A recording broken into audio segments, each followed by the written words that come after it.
Hello, and welcome to the relaunched IBMS podcast, now named the IBMSpod. I'm Rob Dabrowski, editor of the Biomedical Scientist magazine, and along with new jingles and regular sections, I'm joined by two new co-hosts, Jordan Ross and Helen Blackburn from the IBMS communications team. In this episode, we talk to award-winning dermatopathologist Guy Orchard in a conversation that ranges from patenting pathology products to why science can be like painting, and how a Parma ham slicer provided a lightning bolt moment of inspiration. When we spoke to Guy, he was on his laptop in his kitchen at home, so apologies for any background noises on this recording. You will hear some clattering dishes, running water, and even some vegetable slicing. After Guy, we hear from Emma Victory, who brews beer alongside her work as a senior biomedical scientist. Now, onto the podcast.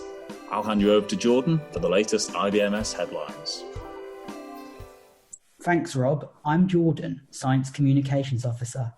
And I'm Helen, Communications Assistant. And here are the main headlines from the IBMS. The IBMS Fellow, Dr. Guy Orchard, has been named Biomedical Scientist of the Year at the recent Advancing Healthcare Awards. The skin disease expert, who has worked at St Thomas Hospital in London for over 25 years, has developed two new products, both patented for diagnostic use. Cell Soft is a new tissue softening agent, and TrueSlice, a new tool for the fine slicing of samples. He'll be joining us on the podcast in a moment. Meanwhile, IBMS licensor Misha Costa, a biomedical scientist from southwest London, also picked up an AH award in the Rising Star category for her dedication and hard work. Congratulations to Guy and Misha on their brilliant achievements. In other news, you can now register online for the Biomedical Scientist Live, a new virtual event taking place from the 16th to the 19th of November. It's completely free for IBMS members and features a packed lineup of seminars, discussions and workshops across a whole range of topics. There's something for everyone. The NHS has started consulting on a proposal to enable biomedical scientists across the UK to administer and supply medicine using the patient group directions procedure. IBMS Council member for the South East, Jane Needham, has said this is great news and will allow biomedical scientists to directly improve the quality and convenience of their patients' care. Two IBMS Fellows were recognised on this year's Queen's Honours List. So Professor Stephen Holgate has been awarded a knighthood for his services to medical research. Anne Hannah has been awarded a British Empire Medal for her services to pathology in the COVID-19 pandemic. IBMS President Alan Wilson recently gave evidence to a group of MPs and Lords on the All-Parliamentary Committee for Coronavirus. The session focused on the government's response to the pandemic and issues with the test and trace system. The first week of November is National Pathology Week, a week-long celebration of activities and events promoting the disciplines and professions in pathology. Finally, the IBMS has made several appearances in the media throughout the pandemic to represent biomedical scientists. You can find these and more information on all of these stories in the show notes or on our website at ibms.org. Hello and welcome to Dr. Guy Orchard, who is the head of laboratory at St John's Institute of Dermatology, St Thomas's Hospital, London. He's also a lecturer, works in research and development, publishes papers, sits on editorial boards, patents products. And the most recent addition to his CV is being crowned Biomedical Scientist of the Year at the Advancing Healthcare Awards in October. So, Guy, welcome and congratulations.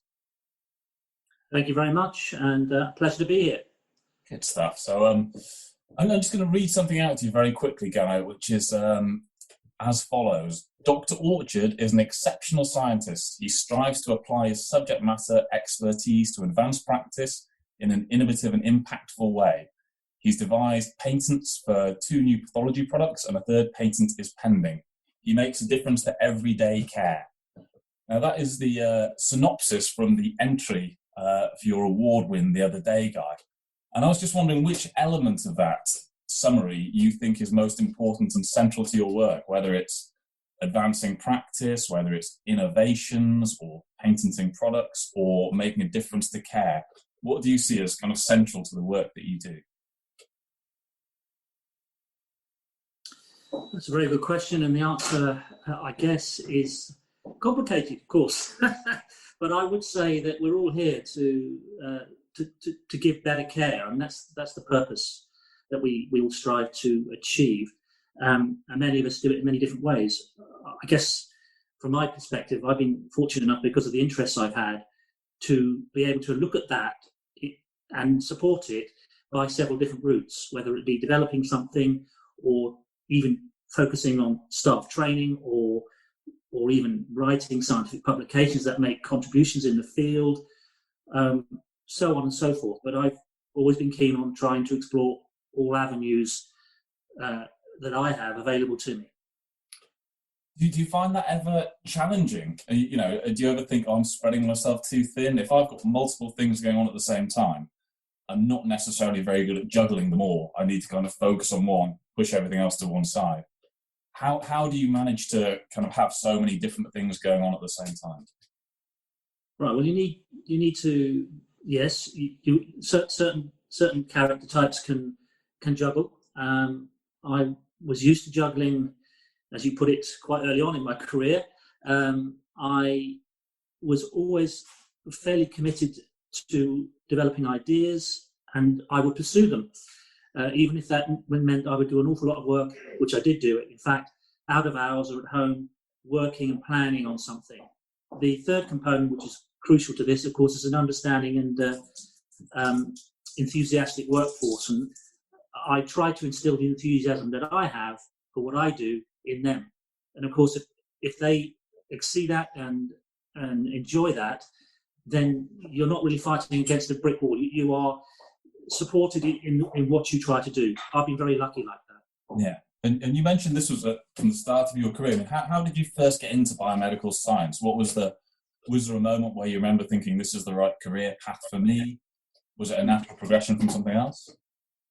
Well, I did science A-levels. I wasn't brilliant, actually. I was quite shy, slightly timid young man, not really very confident at all. I mean, people would find that amusing today if I told them that, but it was the truth, and I wasn't sure. And so I knew I was good at biology, but that's about all that I knew. So I applied for this job at St. John's, which was way back in the mid-80s, reading an article in the Times newspaper, and my mother handed it over to me and said, look, have a go at this. This might be what you like. And I'm still in that same laboratory 35 years later. So the truth is I did enjoy it, and I very quickly came out of my shell, if you will. I think part-time study and working suited me. It doesn't suit a lot of people, but it suited me. And I was always hard-working. I just wasn't able to shine, I suppose. And suddenly I started to shine. And I guess once you start to shine, you like shining, and you like pursuing things that make you feel more, confident. And I think that is the natural progression. It is a natural progression. It started quite early on in my career. I won the Best Student of the Year award at Paddington College, as it was then, when I was about 20. And suddenly I believed, hang on a minute, I'm quite good at this. And all of a sudden, it started off from there. So you never look back, and you just keep looking forward, and you look for the next thing, and you look to try to develop different skills sets. You just keep painting, I guess, scientifically. I don't know how else to phrase it. Just keep painting, sorry. Yeah. So is it an artistic creative process then? Yes, yeah. It is. You're still painting your characteristics, you're still painting your profile, you're still changing, and you're adapting as you go through your career. I think that's very important. I happen to be in the most artistic discipline of all the disciplines. Histology is an artistic science. There's no two ways about it. Those that shine in histology generally have a flair for artistic things as well. It's an artistic science, and it's about pictures. It's about pictures and patterns and pattern recognition. That's what it is. So you've got to be a little bit artistic, I think, to be a good histologist. And I think there's a bit of that in me, I suppose. I don't know. So you specialise in dermatopathology. Would you tell us a little bit more about what that means, and maybe some of the most common diseases that you come across in the lab? So dermatopathology is the study of skin disease, really, the histopathological study of skin disease. And that's the laboratory that I've been in. from the lion's share of the work that I do, it's on skin cancers. So I deal with nasty tumours every day, such as malignant melanomas and squamous cell carcinomas, to name but two. But I also do quite a lot of other stuff with skin disease. So we also do quite a lot of autoimmune disorders that affect the skin. Quite a lot of the blistering diseases of the skin, such as bullous pemphigoid, pemphigus, and a whole host of others, often manifest through an autoimmune process that comes out and is visually seen on the skin. So there's quite a lot of investigations there. And the third aspect is a part of my career that I hold dear, because I was there when the first technique was performed, and it was the Mohs micrographic surgery, where we removed tumours from the face and minimally excise them.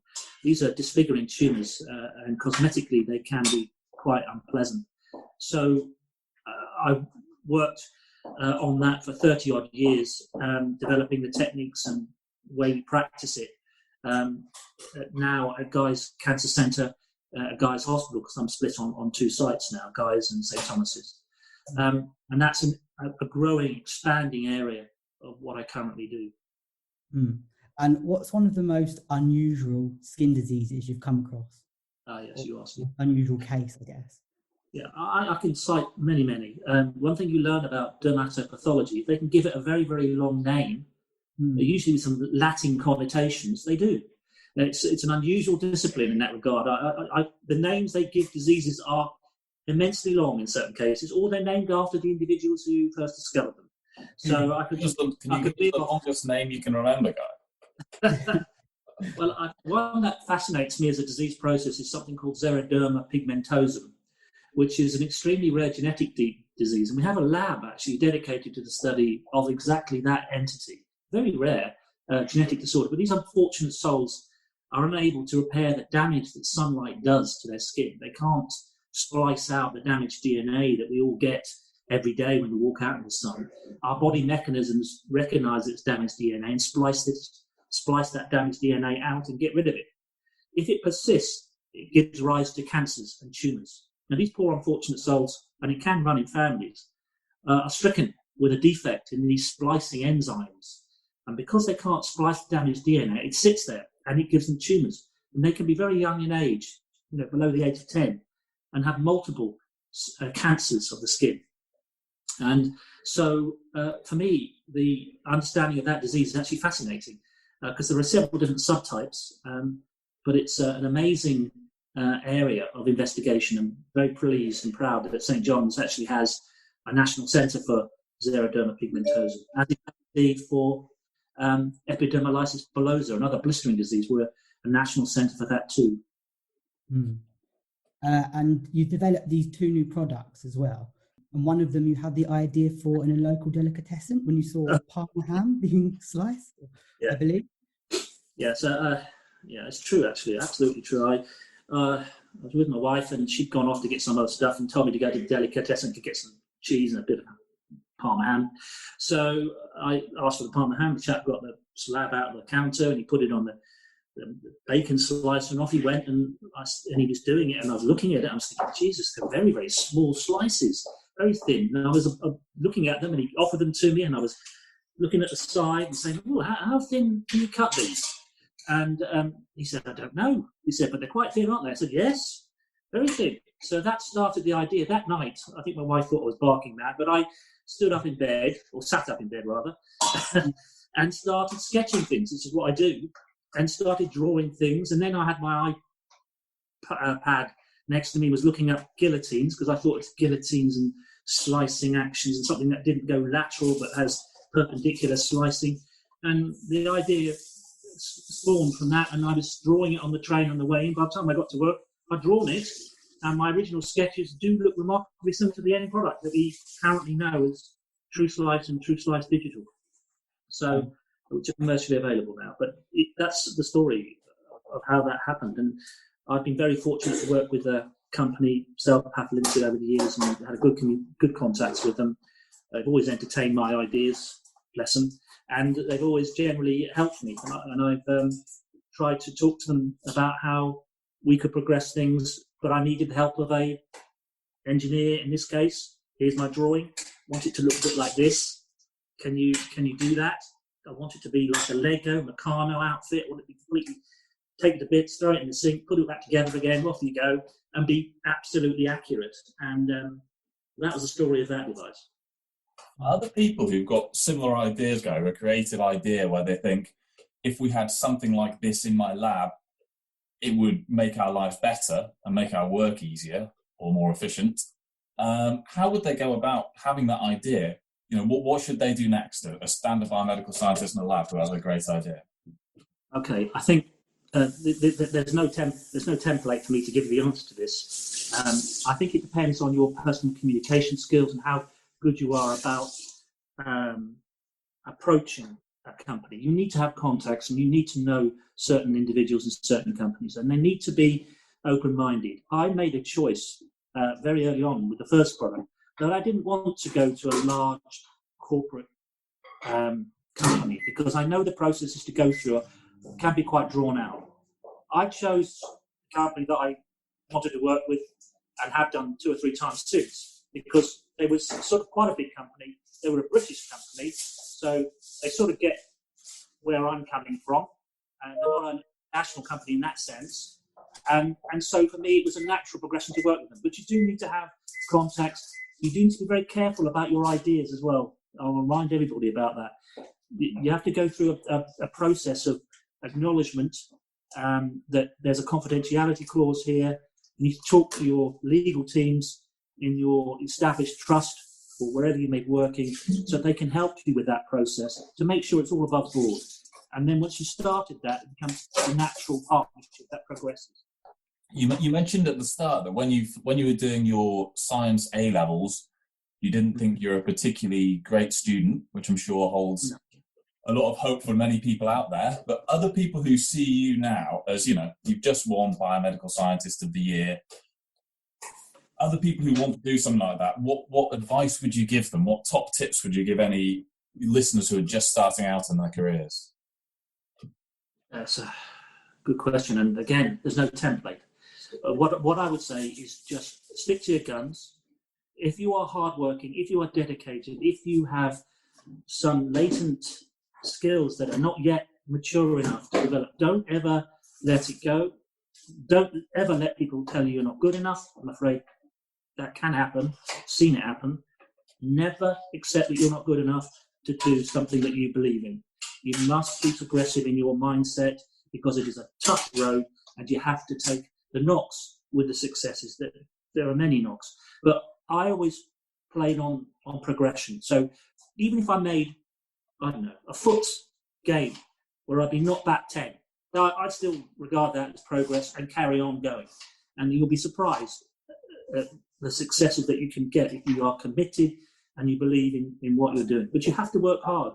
And it's my job is my hobby. That's what I'm trying to get across here. I love doing what I do. I love all of what I do. There's not an aspect of what I do that I don't dislike, not in my working environment. That includes writing papers, doing talks, educating others, training staff. I love all of it. But I love being in a team ethos too. And it may sound like I'm an individual, but I'm very much a team player with my staff, and I want to see them be as good as they can be. What's your favourite aspect of all the different things you do in biomedical science, from the teaching side to the diagnostic side, commercial side? Okay, very good question. Okay, so I guess it's changed a little bit over my time course, because certain things I've realised are even more important to me than I originally thought they were. But for me, the biggest thrill, it's a bit like going on a hunt, really.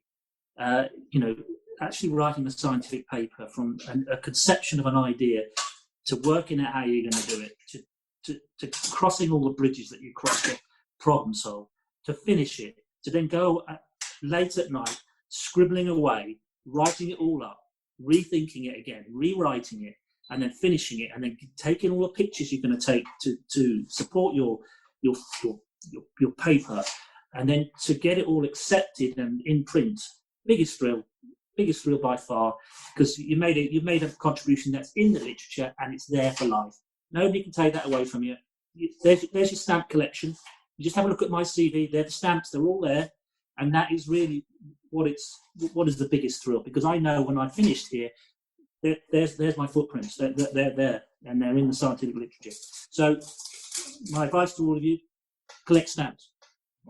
And just one final question from me before I hand you over to Jordan for the social media questions. You've got 2 patented pathology products. There's 1 patent pending. Can you tell us anything about that, Guy? Yeah, well, actually, I can tell you that it's been patented during this whole process. So I had to keep it under wraps, but it has been patented. We are trying it, and that's a brand new hematoxylin. So the hematoxylin is the key dye that we all use in histology. Every single section we produce is stained with hematoxylin. And I went on a bit of a hunt again to try and discover a new hematoxylin using a different mordant. And that the 10 or 11 that I pinpointed as targets, only one actually came to fruition, and it's proving reasonably successful so far, and we are still trialing it. But we do intend to produce it. Again, it's with CellPath, partnership that has always been there. And we are close to having that product soon available. I just want to do a few more trials and frozen sections to see how well it does there. That's the next thing. I'm going to hand you over to Jordan for the social media questions now, Guy. Okay, thank you. Thanks, Rob, and welcome to our new segment where each month we'll be asking our guest the questions submitted by you on social media. Remember, you can follow us on Facebook, Instagram or Twitter using the handle @IBMScience. Our first question this month comes from Cherie Beckett, who works in Harlow specialising in microbiology, and she asks, what advice do you have for aspiring leaders in biomedical science who want to progress in the profession? Yeah, again, that's a good question. And aspiring leaders, okay. Aspiring leaders can take, in my opinion, many different shapes and forms. Aspiring leaders in terms of being good at managing people, aspiring leaders being good at inspiring others, inspiring leaders being good at scientific innovation. We actually need all of these. We need inspiring leaders in all these areas. And it remains a big opinion of mine that we should be embracing those individuals when we find who they are. Because I don't want to say that it comes on early in life, because I'm a prime example. I'm more like a steam train. I think I was slow to get going, and I've just gained more and more speed as I've gone on, but I've never looked back. Those are the qualities that I would say are key to a longer career of progressive development and contribution, is to not try to do everything quickly, but let your skills come through, prove and evidence them. Try to look at ways of developing additional skills to your set that will give you more diversity and more wider appeal. If I knew what was going to happen in healthcare in the next 5 years, I'd consider that amazing. But we're having trouble working out what's going to happen next year. So who knows what the skills that we really are going to be at the top of the tree. But what's important is to keep going and keep developing a wide skill mix. So that would be my advice. Okay. And Charlotte, who's a biomedical scientist in Manchester, she asks a question along the same lines, but slightly more specific. She says, well, firstly, she'd like to wish you congratulations on achieving your Biomedical Scientist of the Year award. And then she asks, what skills, qualifications, or personal abilities do you think are essential to becoming a consultant grade biomedical scientist? Well, this is a question that's related really to natural abilities. You certainly have got to be academically quite gifted. You have to also look very carefully at the qualifications that you are required to achieve. So my answer to that question is read with great focus on all the IBMS RC Path publications relating to qualifications and pathways for those seeking to achieve the highest grade. And really, that at the moment is largely around the RC-Path IBMS examinations for, in histopathology at least, histodissection. You can get to quite a good recognised level of proficiency and high banding with that.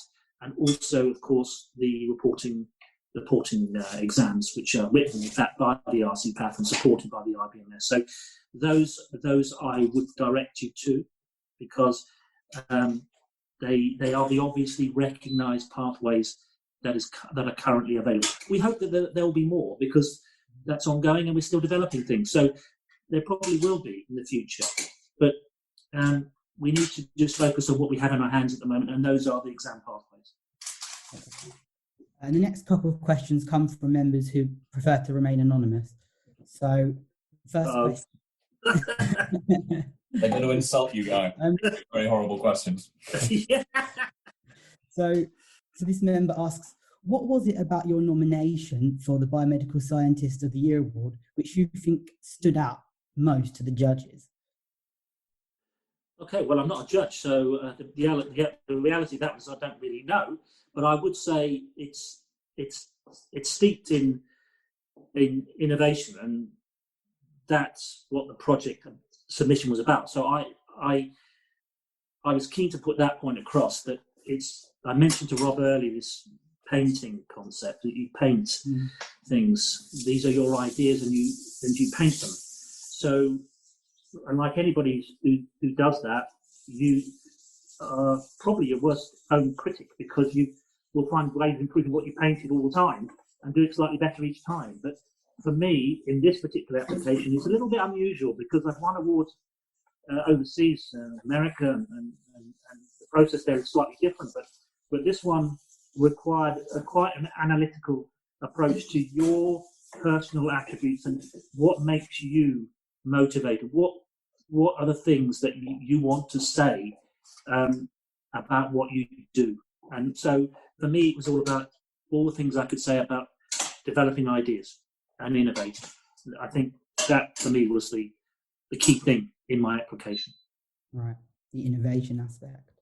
Yes. The next question relates to the current pandemic we find ourselves in, and they ask, what impact has COVID-19 had on your work in the lab, and what do you think you've learnt most from the pandemic? Ooh. Well, has it made an impact? Most definitely. I shouldn't think there's a single person out there who works in a lab who's going to say, no, I just breezed through it.